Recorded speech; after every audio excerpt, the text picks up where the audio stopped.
This is the Al Franken Show on Sirius XM Progress 127. Hey, everybody. We've got a great one for a change.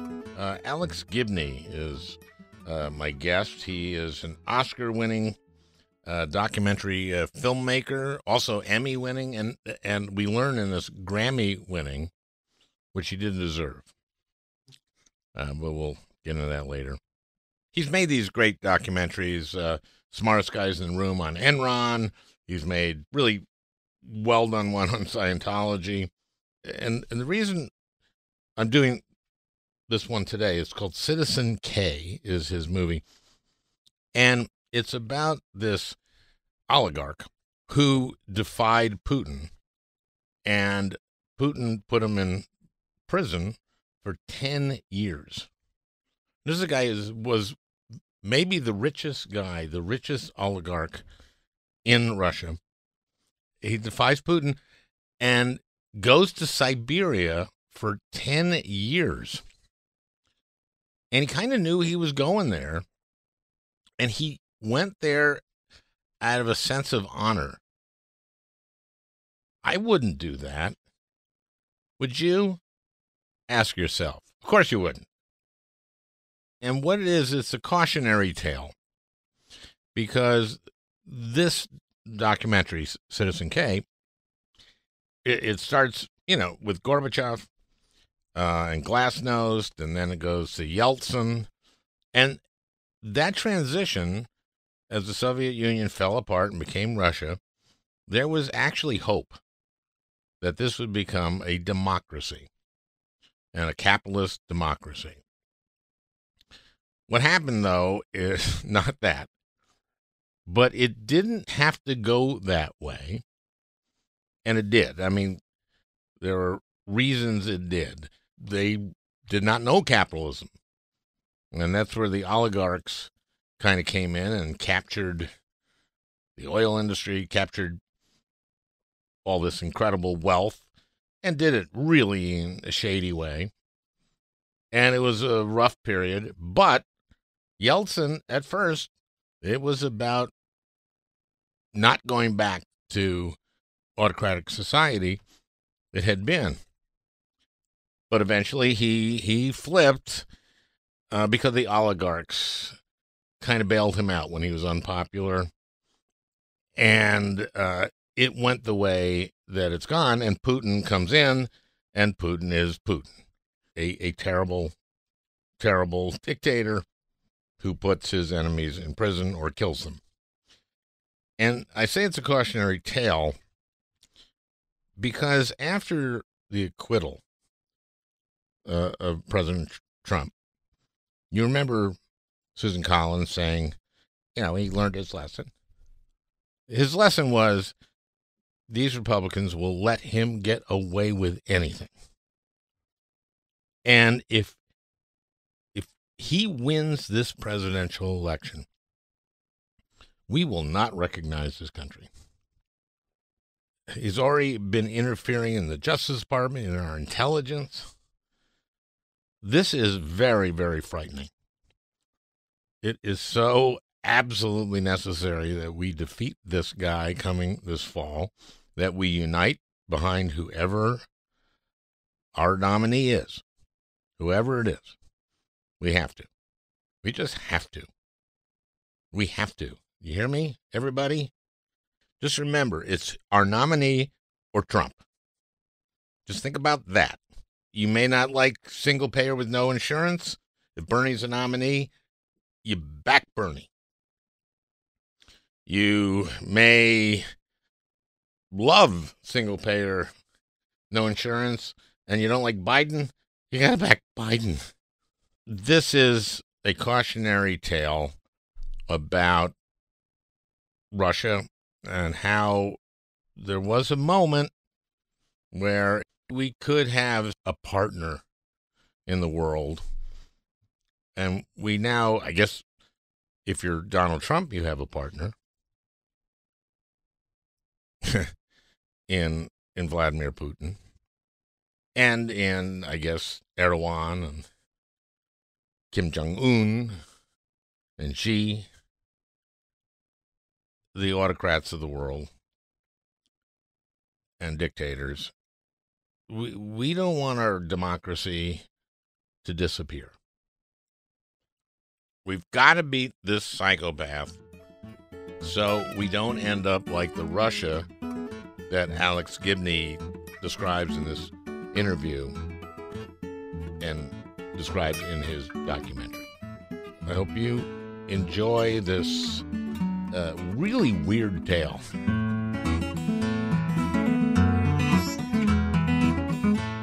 Alex Gibney, Oscar winning. You're an Oscar winning. Are you an Emmy winning? I am. I have. Documentarian. I am. I've even won a Grammy, even though I'm completely tone deaf. You won a Grammy for voicing something? No. It was a compilation album, a compilation CD back in the day when they had CDs, and for a series I did called The Blues with Martin Scorsese. Ah. Well, that doesn't count. Today we're going to be talking about Citizen K, which is a fascinating look at an oligarch in Russia who is an unusual oligarch. Is that fair to say? Fair to say. He's not the kind of hookers and blow oligarch. He went a different direction. Okay. His name? Mikhail Khodorkovsky. Khodorkovsky. Yeah, the K is soft. But the first K is a Khodorkovsky? It's kind of a Khodorkovsky, yeah. But not Jewish. His dad is Jewish. Aha. Exactly. Okay. I knew it because I was looking at him and he was really smart. Right. But, okay, Khodorkovsky. I'll get through this. And not only that, let me see if I get it right. Sure.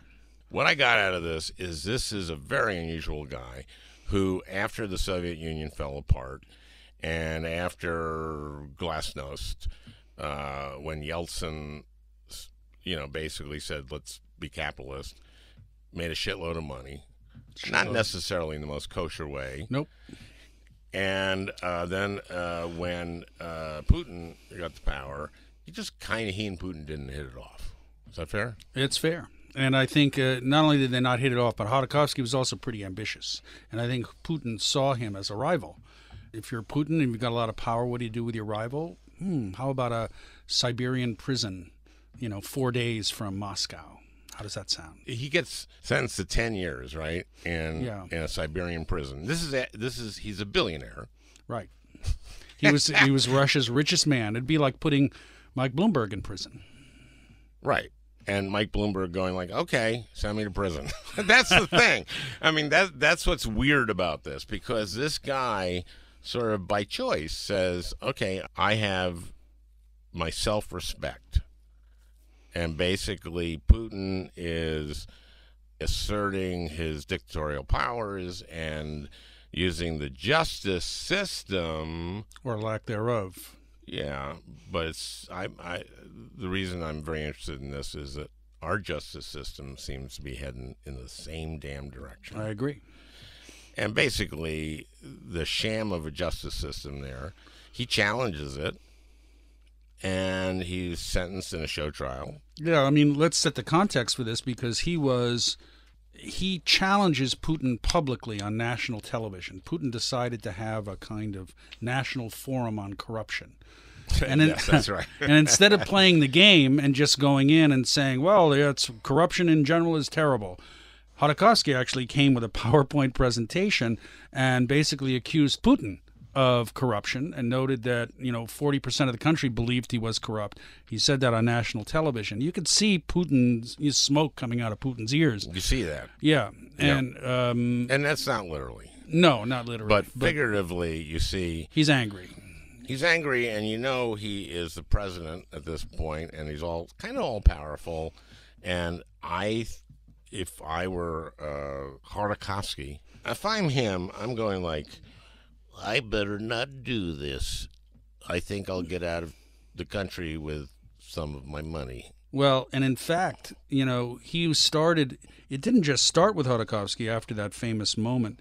He started putting some of Khodorkovsky's associates in prison. That's right. And that was kind of a clue. And everybody was advising Khodorkovsky, Mikhail, you got to leave the country because you're next. Okay, so let's back up. But this is a a pivotal point in the movie where he just decides to go to this corruption. And it's a show thing, right? It's not supposed to be a moment where you challenge the president and say, you, sir, are corrupt. Yeah, and he has a PowerPoint to show that he's corrupt. And then he ends up in prison. Okay, so let's back up. Let's back up with this guy. The Soviet Union fell. Yep. And collapsed of its own weight. We're talking really 1991? Yeah. Okay. At that point... This is Gorbachev is the head of the government. The Gorbachev is stumbling out, and who comes into the fore, rising up, is Boris Yeltsin. And at the time, kind of a vigorous, charismatic figure. We all remember him standing on the tank. Standing on the tank. That's right. And calling out. This is a new era for Russia. This is a time of democracy. It wasn't, we had moved past the era of Soviet authoritarian control, and so now we were going to vigorously promote and support and follow a new democratic way. And of course, the Russian people have been. The Soviet Union has existed since 1919, something like that. Yeah. Okay. And they're not really used to, they don't know what capitalism is. Well, yeah, we're talking about democracy, and they're going to introduce democracy and capitalism simultaneously. In capitalism, they had no clue. I mean, actually, capitalism was illegal in the Soviet Union. You could be put in jail for practicing capitalism. So this was a shock. As grim as the Soviet system was, you were kind of guaranteed a living. It wasn't like you were going to starve. You were guaranteed kind of a crappy living. Right. Better to be guaranteed a crappy living than suddenly you find yourself on the street, and if you're not resourceful or ruthless, suddenly you find yourself starving, and there's no option. There's nobody to say, okay, it's all good, don't worry. This is where resourceful, ruthless people step in. Correct. And Mikhail Khodorkovsky was one of those. And he got a grub stake early on. He was in the black market game for blue jeans and computers, and got a little bit of money. And Beatles CDs? Or what? Yeah, it may have been. And somehow... and the Beatles brought down the Soviet Union. Probably, yeah. Which one do you think was really the most instrumental? Oh, it was Lennon and McCartney together. Right. Lennon-McCartney. Lennon has that connection, with the Soviet Union. They were not related. Oh. Lennon and Lennon. I see. So I thought there might have been... You think someone who had done a documentary about Russia and the former Soviet Union would know that. That John Lennon was not related at all. I never saw them in the same room at the same time. I don't know if were they alive at the same time? No, I don't think so. I'm just going to have to edit this out. I'm going to have to just bring you up to date on, or just fill you in on the documentary you did. Okay, so the Soviet Union has fallen because of the Beatles, blue jeans, human rights. The economy just collapsed, and they were trying to compete in the arms race, right? And all that stuff. All the reasons the Soviet Union fell. Right. Gorbachev tried to make a transition, kind of. That wasn't happening. He was the transitional figure, but ultimately Yeltsin, opportunistically, comes to the fore. And in the early 90s, they start to experiment radically, and they were advised by a lot of Americans, go cold turkey. It's going to be hardcore Wild West capitalism. And the way we're going to start you off is by handing out these vouchers to everybody. They handed out the vouchers that were, worth about $40. And you were supposed to start a business on this? Well, the idea was you got a piece, but they were also represented a piece of a small enterprise. So you could hang on to the voucher, and maybe the enterprise would become more valuable. And suddenly, they used to say you'll have a Volga car with one of those vouchers. So I saw this in a documentary, and I wasn't quite sure what you were supposed to do with the voucher. Well, nobody was, except for people like Mikhail Khodorkovsky, because it turns out... He starts collecting them? He starts buying them on the cheap, and the next thing you know, he's got most of a company, and then he's got most of two companies. He used to go with his employees. He'd take them in a bus outside of some of these enterprises. In fact, he wanted to buy a building, and the people wouldn't sell. So he goes to the company that owned the building, and he parks his employees outside in a bus, and they all wait, and they're buying vouchers from the employees because they didn't know what to do with them right there. And then at the end of the day, he owned the company and said, okay, now the building's mine. Okay, this is not something, that I relate to. I don't have that talent at all. Right. But he did. He did. Big time. Big time. Yeah, he knew it, and he was a very smart guy, and he figured out all the angles. And there are a few guys like that, and they're the first oligarchs. They are. They rocket to fame and fortune mostly by playing these games. And Hodorkovsky became a banker. He had to read a little handbook called, How to be a banker. Yeah, how to be a banker, because they didn't know, and so he runs the bank, and suddenly the Soviet state not the Soviet state, the Russian state is turning to him and saying, how about with the big enterprises that are still left, we let you be the banker and pay the workers. And Hodorkovsky figured out that, well, actually, if the state gives me money at the first of the month and I hold it until the end of the month and invest it, instead of paying the workers on time, I can make a lot of money. So this is capitalism. This is being a banker. Right, exactly. So he figures that out. And he's beginning to accumulate more and more and starts getting these businesses. When does he get in the oil business? Well, the oil business comes in one of the dirtiest deals that was done, and it involves our pal Yeltsin. We're coming back to him now because there was a period in time where Yeltsin, after being very popular and being very vibrant and robust, he starts to drink a little bit too much. Maybe he starts to drink a lot too much. And the next thing you know, he's stumbling around, he's slurring his words, and the economy is in terrible shape. And people are pissed off because they don't know how to do this capitalism stuff. And it's in terrible shape, not because he's drunk, but because they just don't know how to do capitalism. Correct. But there are people getting rich, and a lot of them are getting murdered.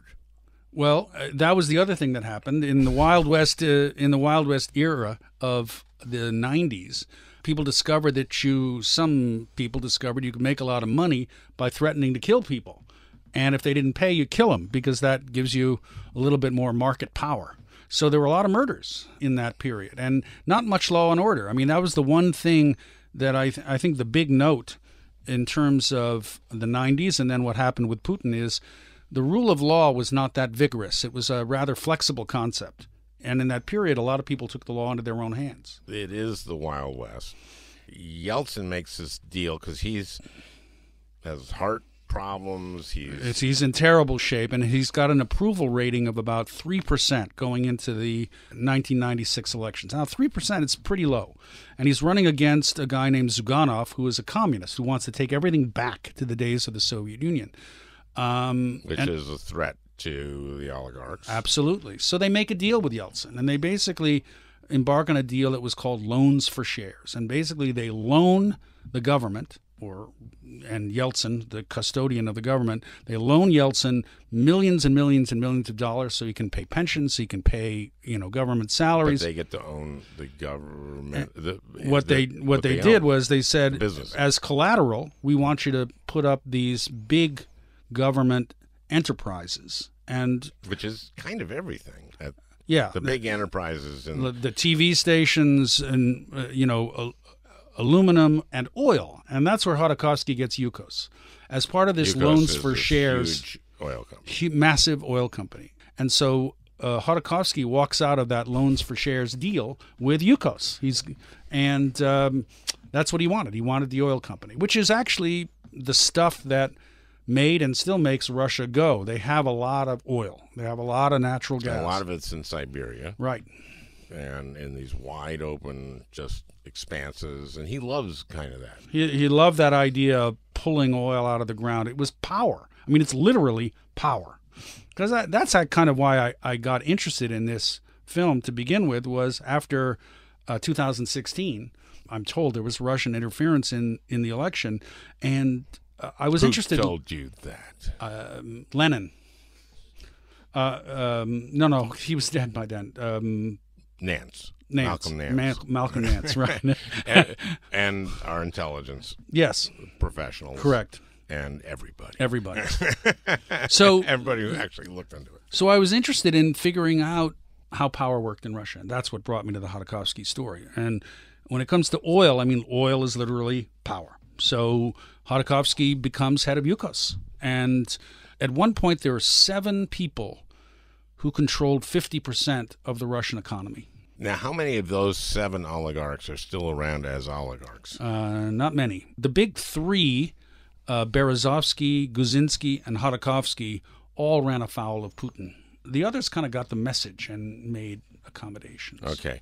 Now, Putin has risen in power, and he becomes kind of a low to middle level former KGB guy, and somehow, how does he make the transition to becoming Yeltsin's second guy? Well, he starts making friends with people in powerful places and convincing them that whatever the job is, he can get it done. And he becomes head of the FSB, sort of the internal, the successor to the KGB. And that gives him a lot of clout and power. And then he sidles up to one powerful oligarch, a guy named Boris Berezovsky, who recommends him to Yeltsin. And from there, he becomes Yeltsin's guy. And Yeltsin literally appoints him. He's not elected initially. On the eve of Y2K, literally on December 31st, 1999, Yeltsin's now... we showed this in the film, sort of brutally slurring his words, says, I'm passing the torch to Vladimir Putin. And then within 3 months, there are elections. But he's a kind of a manufactured figure. He's a kind of gray bureaucrat who runs into some powerful PR people who turn him into a kind of James Bond-like action hero. And he loves to do that. He does. And he just consolidates his power Yep. as he goes. He takes control of 2 TV stations critically, and they become essentially nationalized TV stations that will run according to the whim of Putin. One of them is called Fox News. Yes, and there we get into the metaphorical realm that we get to later. But these are the cautionary tales of this story, I think.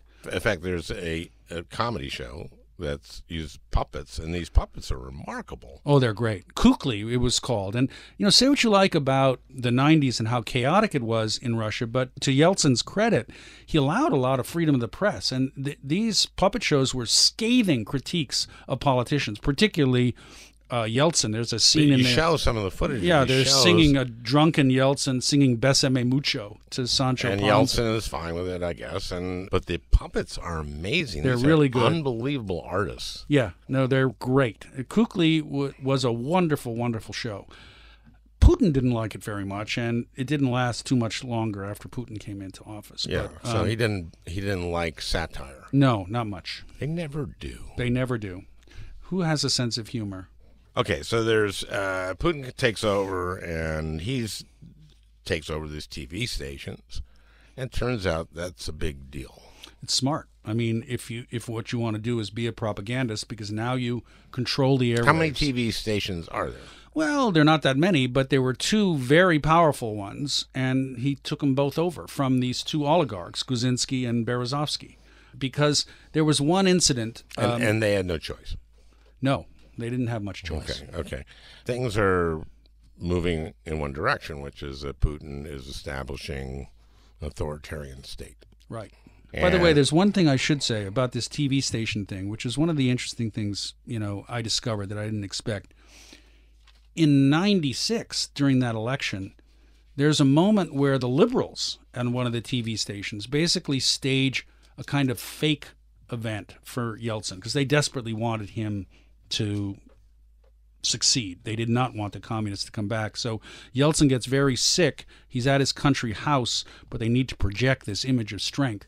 So they take all of the furniture from his Moscow office. They bring it out to his country dacha, and they kind of sit him in a chair, sort of like Charlton Heston in El Cid. And he sits there as if he's, vigorous and alive. Yeah, I saw the footage. He looked good. He looked good. He looked good. And they bring the furniture from his office to make it look like he's at his office. He's at his office in Moscow at work. Yeah. And in command. Right. And he makes it through that one. And it's totally fake. And it helps him win the election. Well, Putin must have been looking at that and saying, TV thing could be good for me. Like, I could just manufacture reality. Wouldn't that be good? So he's doing that. Now, let's go back to our Khodorkovsky. Khodorkovsky. Hey. I'm telling you, Mr. K is a good option. Yeah, Citizen K. Let's call him Citizen K. That's the name of the movie, right? Yep. Okay, so he now is deciding he's going to push up against Putin. Yep. He decides that one of the things he wants to do is he wants to go global. And he thinks he wants to pursue a merger with Exxon. Now, when you go global, that means you have to observe certain accounting standards. You have to begin to think internationalized. Instead of engaging in the world of crony capitalism of Russia, extreme crony capitalism of Russia, he's got to apply more universal standards to his business practices. So that's what he starts to do, and he starts preaching that gospel, which is going to make him a lot of money. Putin doesn't like this idea because he sees Khodorkovsky as, buying influence with a lot of members of the Duma, the representative body in Russia. And also, he doesn't like the idea that Russia's most precious natural resource is going to be co-owned potentially by an American firm. So he starts... Is Tillerson there at this point? I believe Tillerson was there at that time. It was interesting, too. I discovered Khodorkovsky knew Ken Lay. From Enron. From Enron. And you did the film on Enron. Yeah, so that was an interesting... Smartest guys in the room. Smartest guys in the room. And that's like an Oscar-winning... It was nominated. Oscar nominated. Yep. But that's Ken Lay and... Jeff Skilling, those guys. Skilling. Yep. Yeah. It was a great movie and a great story, as is this one. So he's trying to internationalize his business. Correct. And that's a threat also to Putin. That's right. And that takes us to that moment in 2003 where there's that national televised event on corruption. And Khodorkovsky, attacks him frontally. That's it. That's it. So he sealed his fate. He sealed his fate. The big mystery still hanging over Khodorkovsky is why he didn't leave. And he says it was about respect. He wasn't gonna trade his respect. And he also said it was about protecting his people. I also think Khodorkovsky thought, okay, I'll do a couple of years, but he wouldn't dare. I think there was a certain arrogance there because Khodorkovsky was Russia's richest man. He had tremendous influence in the Duma. And this was the moment when Putin basically says, guess what? There's only one person in charge. That's me. Yep. So you're going to prison. It's an interesting show trial, and Khodorkovsky does this thing where he's smiling throughout it. He's like in a cage with the other guy. Well, that's the weird part. I mean, the way a lot of the courts work in Russia, you're literally the accused.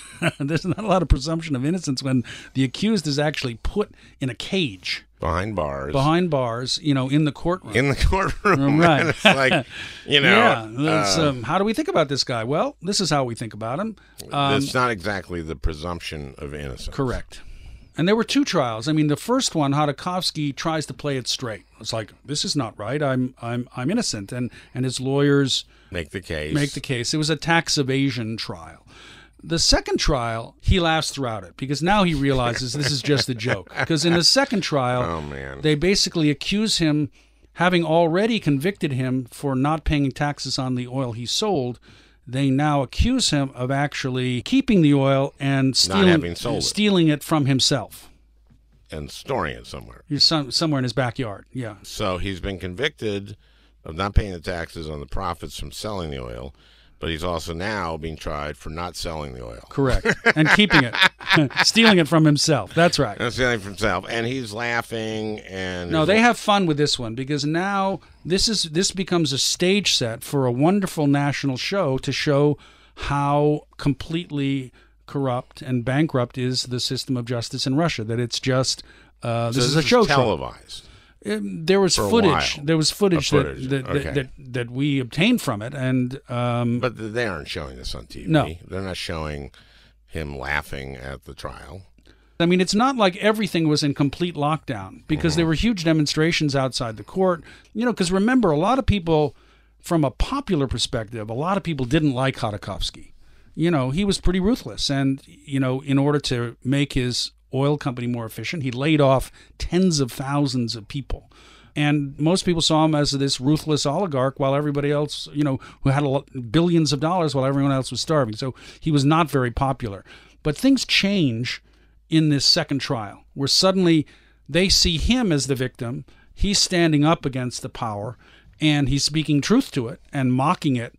And I think by then people sort of got the message, and a lot of people rally behind him. Suddenly he goes a hero. He becomes a hero, but at a great price to him, which is that they put him on a train. He's convicted. Right. They put him on a train, and it's 7 days. He knows it's 7 days because he has 7 lunch boxes. That's right. So he can count the days of the trip by the number of lunch boxes he gets. Yeah. So he gets 1 meal a day. Right. It's in the lunch box. You don't, in the doc, say what's in the lunch box. No. How was it? Was it any good? Not very good. And you can imagine, for them to last 7 days, it wasn't like, beef jerky. Yeah, that's right. It wasn't like a hot hamburger. Yeah, or a nice Italian sub. No. Okay, so now, this is such a price.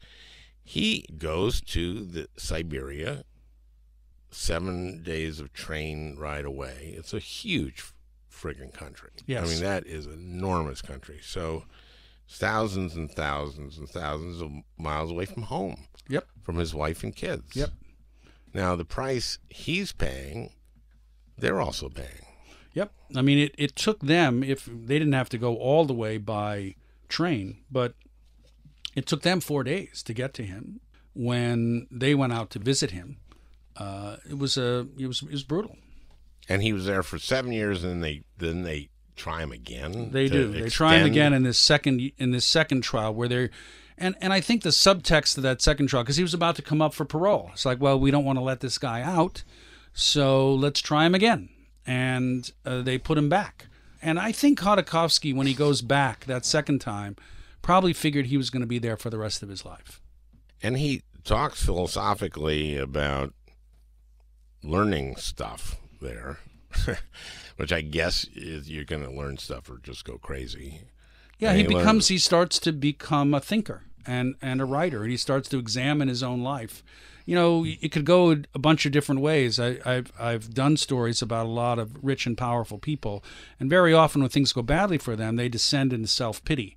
That's one option. The other option is to look at yourself and say, what about who I am and what I've done was wrong, and how can I reinvent myself? And I think Khodorkovsky was more in that zone. He began to say things like, I'm not an ideal man, but I'm a man of ideal. In the interim, he's done a number of hunger strikes in order to get other people out. There were a number of people in his company who were being treated very badly, including one guy who had HIV, and they weren't giving him any medical attention. So Khodorkovsky goes on a dry hunger strike. Now, what's a dry hunger strike? No food, no water. And that means your blood pressure soars very quickly so that you can die within about 3 days. And he does that in order to be able to get this guy medical attention. Now, by then, he would soon die quickly thereafter, but because he now had full-blown AIDS.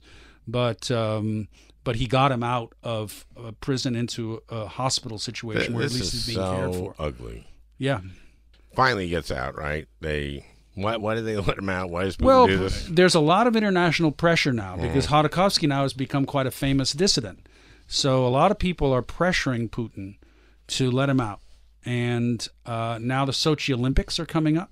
And so he wants to make a big showing internationally. We're really good here in Russia. Yeah. We're letting this guy out after 8-9 years in 10 years. 10 years in prison for really not doing anything. And I'm such a good guy because we're having the Olympics, and then you can celebrate how good we are because they let this guy out. They let him out. They let him and Pussy Riot out the same day. Pussy Riot. Pussy Riot. Yeah, okay. They didn't tell Khodorkovsky, but he's in prison and he happens to be watching TV and he sees Putin make an offhand comment. Oh, yeah, we're going to let Khodorkovsky out. And then the next thing he knows, he's on his way to Berlin, 2013. And his family meets him in Berlin? His mother meets him. His mother's dying. That's why he said it was a humanitarian thing. Well, so he could be with his mother. That's right. That's one of the things that Putin says about why he let him out, and it's possible that there's Such a certain sweetheart. Yeah, there's a certain amount of sentimentality there. This is the kind of guy Trump likes.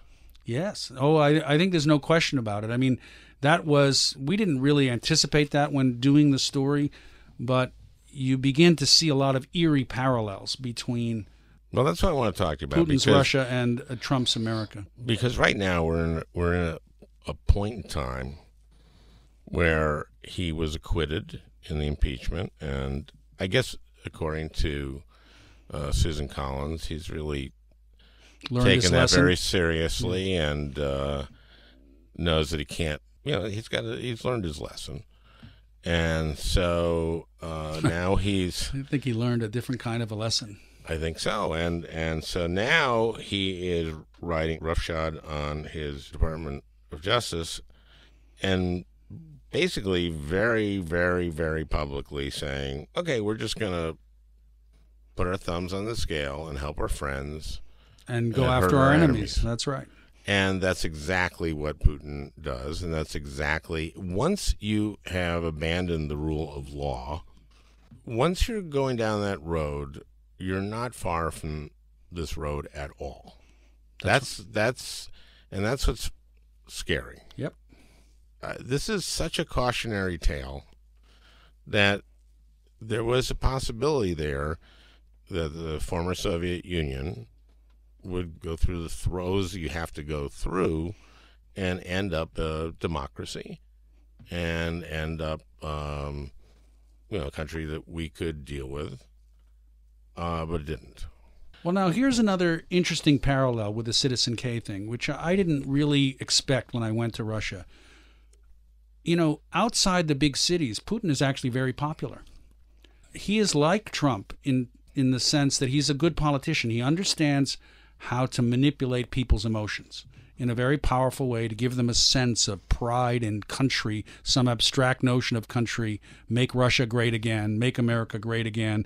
Also focus on the enemies outside. They're bad people out there. We got to keep them out. Well, I mean, invasion of Ukraine. Yeah. Taking over Crimea. That's right. It's basically saying, I think he's saying we're back. We're back as a superpower. That's right. Even though their economy is pretty much in shambles. Their economy is in shambles. It's kind of like a banana republic in the sense that it's built around natural resources, not tech. So they've got oil, they've got natural gas, but that only takes you so far. So, Putin was enormously helped when he took over by the fact that oil prices suddenly started soaring. They just went through the roof. And a lot of money flooded into Russia as a result, so everybody gave him credit, as people often do, to chief executives for economic stuff that they have nothing to do with. But yeah, Russia's weak, and I think that all of that interference in the 2016 election was a way of trying to both talk to his own domestic audience to say, see how strong we are, and also by supporting Trump to make America as weak as possible, because he knew that Trump would eviscerate that which makes us strong, which is these democratic norms. And he wins either way, even if Hillary wins. Correct. He is, that Trump would have said it was illegitimate. And they were in the voting machines, and I think the intent of being in the voting machines was not to swing votes, but to cast doubt on Hillary's victory, which is what Putin thought was going to happen. Everybody thought that's what was going to happen. The frustrating part about this is people saying, well, the Russians will be back. The Russians never left. Right. The Russians haven't left. No. First of all, they don't have to be here. And then you have Mitch McConnell, the reason he's called Moscow Mitch. The gravedigger of democracy. Is that he would not fund election security. Well, they came to him. I mean, the intelligence agencies. Oh, you're talking about before the election. Yeah, before the election. 16. Yeah. And he said that he wouldn't. He wouldn't make a public announcement that Russia is interfering because, At that point, he had decided the end justifies the means. You know, the Russians might help us win, so we're not going to say anything about Russian interference. He had completely gone to a place where, sort of that NASCAR place, where if you ain't cheating, you ain't trying. Yeah. We had Howard Feynman talk about the cynical person who's Mitch McConnell, and, you know, he... where do you go? You go Merrick Garland. Right. That's kind of all you need to know. Well, and there's another instance where you're kind of undermining norms, you know, undermining these rules that are so important, because succession is important, that it's an honest process. Well, that's seems to be something that Bill Maher, for example, is focused on, which is what happens if Trump loses the election. Will he leave? Right. And how does that transition work? And, you know, who are the Joint Chiefs at that point? That's right. I mean, he's making us ask questions that we never thought we'd even be thinking about asking. But he learned his lesson from the trial, from the impeachment. Yeah, and the lesson was, I can get away with it. The more power I take to myself and the more I bend the rule of law to my will, the more power I get. And evidently, the higher my poll ratings get. He's almost at 50%. Yeah. Which is, he's never been there. He's learned his lesson. You know, he said, after she said, well, you know, after this he's going to tone it down because he'll have learned his lesson. He said the next day, no, I didn't. Right. He just said no. Right. There was no it's lesson amazing to learn. that he's able to the way he's able to throw shade on these people like Barr and Collins, who are trying to give him a veneer of legitimacy. The point is that he said, I don't need that legitimacy. I'm just taking it. So the point is that she says, I'm going to vote to acquit. The next day, he said, what I did was perfect. The next day is the vote. That's right. So what you do then is go, well, okay, I guess you didn't learn anything. I'll vote to convict. Because you didn't learn anything. Right. That's pretty simple. But that's just, I mean, Susan Collins, it's just more kabuki, just like with the Kavanaugh hearings. It's like, well, I'm very concerned. You know, not so much. Oh, yeah, it's the presumption of innocence. It's just they see... That's what she said on him. They see the power, and all they can see is the power, whether it be Collins or Mitch McConnell. So they rally around Trump because they think it's going to be good for them. The end justifies the means. That's where we've got to, where nothing else matters. The principles don't matter at all anymore. And Trump is taking us there, which is very much like Putin in Russia, where and it's interesting because, you know, one of the things that I discovered, and part of it is in the film, is they go through this process now every 6 years called election theater, where they pretend that this is going to be a real election. Nobody believes it's going to be a real election, and Putin is always going to be elected. You show a debate. Yeah, it's hilarious great. Hilarious debate where this one woman, Ksenia Sobchak, who is the daughter of Putin's former boss in St. Petersburg, the mayor of St. Petersburg, throwing water at another candidate. Because they can't get anyone serious to run because they'll get killed. Well, they have Putin doesn't appear in the debate. He doesn't need to because everybody knows he's going to win. And the other key opposition figure, this guy named Alexei Navalny, who might pose a threat to him, you know, is legally prohibited from running. And they have the rest of the people on there in this sort of stage set pretending to engage in the process of democracy. And it is like a clown show. It's a clown show, yeah. And it is. You cut to it before you say exactly what it is. Right. And you're going like, what the hell is this? Right. And then you learn what it is, and you go, oh, no. Oh, well, this is terrible. And the fact that we're talking about this now, in the way that we're talking about it, that, you know, immediately after the acquittal, he's pathological. Yeah. And so all this is about is punishing the people who put him through this, you know. He's doing that now. Imagine if he gets reelected. Exactly. The other thing we haven't talked about, which is a similarity between what goes on in Putin's Russia and Trump's America, is this kind of post-truth phenomenon. And there's that's huge. That's a huge. And there's a moment in Citizen K where they have an interview with these two guys who went to England to kill the Skripals with Novichok, that nerve agent. And they're saying on television, well, we just went there to look at the spires of the Salisbury Cathedral. They're beautiful. They're beautiful. We went there very quickly, and we came back very quickly after the Novichok was administered. But the great thing about it, or the terrifying thing about it, is that everybody knows they're lying, and the idea is that we know that you know that we're lying, but we're going to lie to you anyway because we can. And isn't that the joke? And that's kind of I kind of admire that, because here's someone who is willing to let us know that they're lying in order to make us great again. Right. So that's the point, where you have now we have our post-truth president who can say whatever comes into his head. The phone call was perfect. I won the popular vote. Whatever it is, they're not even lies anymore. It's just fictions that he makes real because he can. And if he gets elected, it will be like way worse. Even a month ago, I would not be this alarmed. I would not be saying, you know what, Trump's turning us into autocracy. Or maybe I did. But not to the degree. And you see this film and you go like, wow, this is ugly. I feel like we're going to turn into something unrecognizable, that this is not what the Founding Fathers did. As bad as we've been as a country in many, many ways, this is like 180 degrees different. Over and over again, you could look at the moments where we don't realize our ideals, but we had ideals. Trump is saying, forget the ideals. Fuck them. That's over. There's only one thing that matters. That's the bottom line. And that's the scary part.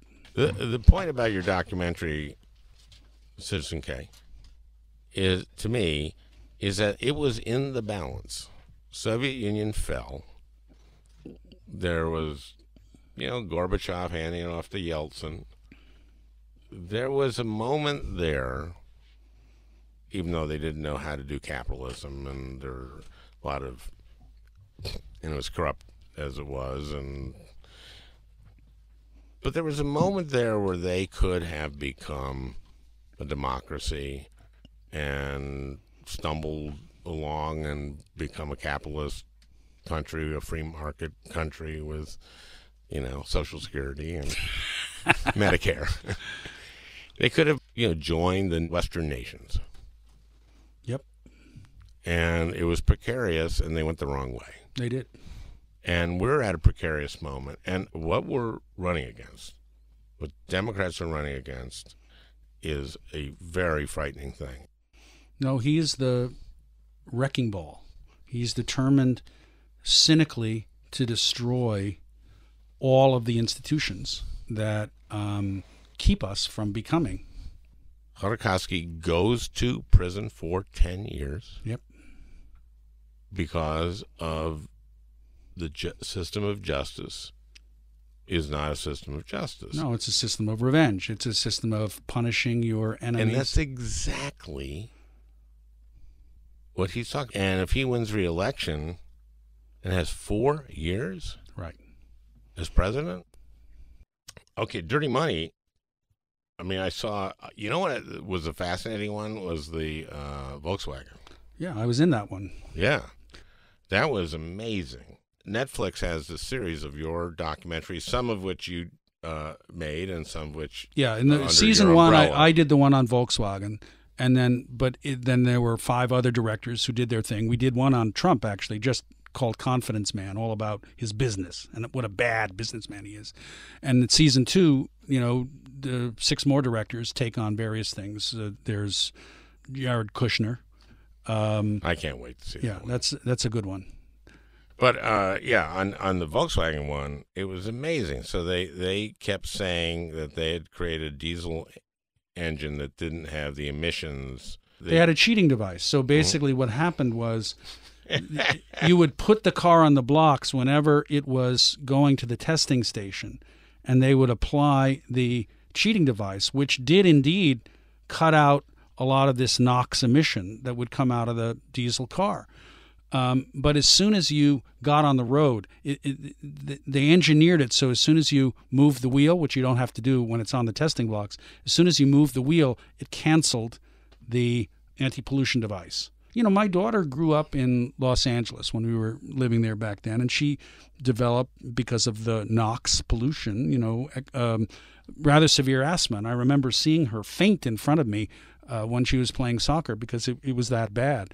That's from, you know, diesel pollution. That's where that's what it comes from. Fly into L.A. and it was just, you could not see the ground. That's right. But what's staggering in the Volkswagen case was how often they just bald-faced lied to the regulators. Did the CEO go to prison? He hasn't gone to prison, but finally he's been indicted. So that's a good thing. They've worked their way up the chain. But the U.S. put a number of VW execs in prison, the ones they could get their hands on.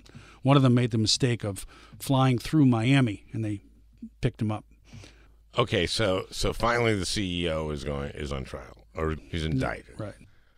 Man, oh man. I mean, what has he said? What do you say when you get caught like that? What does he say? I mean, I don't know. Don't speak German.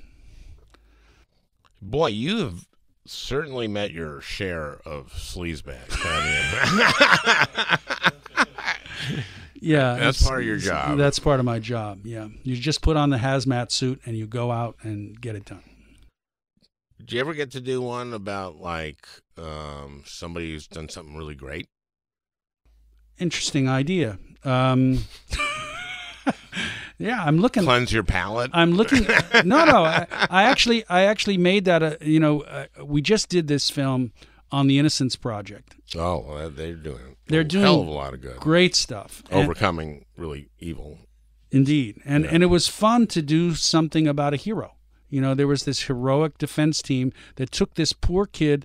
He's not a kid anymore, but he spent 24 years in prison for a crime he did not commit.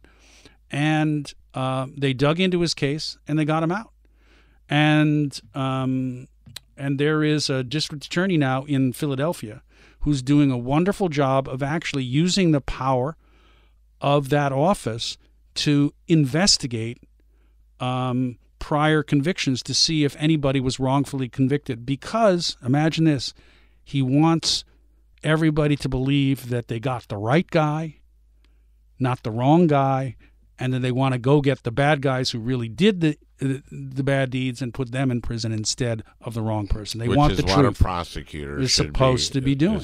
That's right. And but it had become too many prosecutors just about winning, just about notching your belt. Yeah. And this office now is dedicated to the idea of the truth. Once again, we're getting into talking about justice. Right. And as at the core of democracy, and it's at the core of our society and what makes our country work, and many times hasn't worked in the past. Correct. And continues to not work for many people.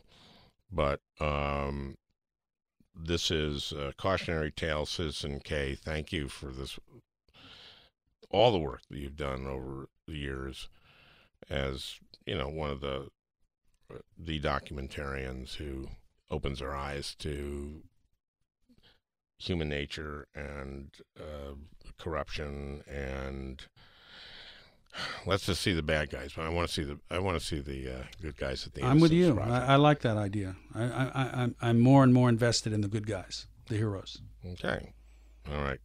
Thank you, Al. Thank you, Alex Gibney has been with me, and you can go to Netflix and see Dirty Money. And I've watched a number of those, and it's a series that you were executive producer of, but you also did the one on Volkswagen. That's right. And the new season starts on March 11th. With Kushner? With Kushner. Yeah, that's show number 1. Well, I'm going to catch that. March 11th on Netflix. That's right. Well, keep up the good work, man. Thank you, Al. Well, I hope you enjoyed listening. That beautiful music is by Leo Kottke, the great Leo Kottke. I want to thank Peter Ogburn for producing. We'll talk again next week.